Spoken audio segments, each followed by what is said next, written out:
À l'occasion de la sortie de son ouvrage Sur le chemin des rêves, Flo de la Vega s'est livré sur la fin du groupe qu'il formait avec Jérémy Frérot depuis 2011 dans le podcast Virage de Pauline Maria.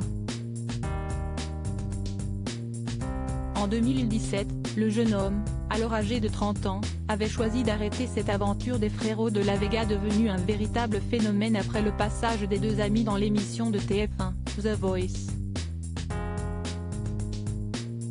Sur sa décision d'arrêter, celui qui est papa d'un petit Santi a expliqué que cela s'était fait à la fois progressivement tout en étant très brutal quelque part. Je pense que j'ai commencé à avoir une tension en moi vers 2015, a-t-il confié, précisant que c'était au moment où ils ont commencé à faire les zéniths. Et d'ajouter, le phénomène Frérot de la Vega, on a commencé vraiment à le palper à ce moment-là, on faisait nos deux Olympia, et là, moi j'ai commencé à avoir une tension. Et j'ai mis près de 6 mois à assumer ce que je ressentais.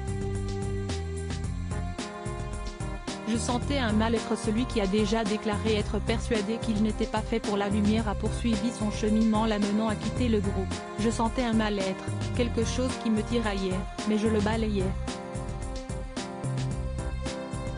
Je n'avais pas de relation avec moi à ce moment-là comme j'ai aujourd'hui, d'observation et d'analyse de ce que je ressens.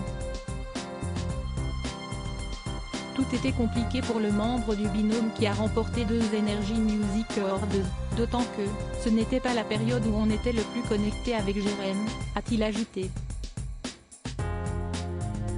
Parce que le succès ne se vit pas toujours facilement, Flo de la Vega a précisé, c'était très compliqué sur scène.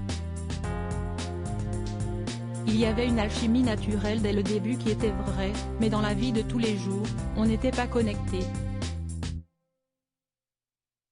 On vivait le contre-coup du succès. Quand au moment de tout dire à Jérémy Frérot est arrivé, Flo de la Vega a confié, le jour où je lui ai dit que j'avais besoin de stopper, il y a eu une douleur évidente pour lui.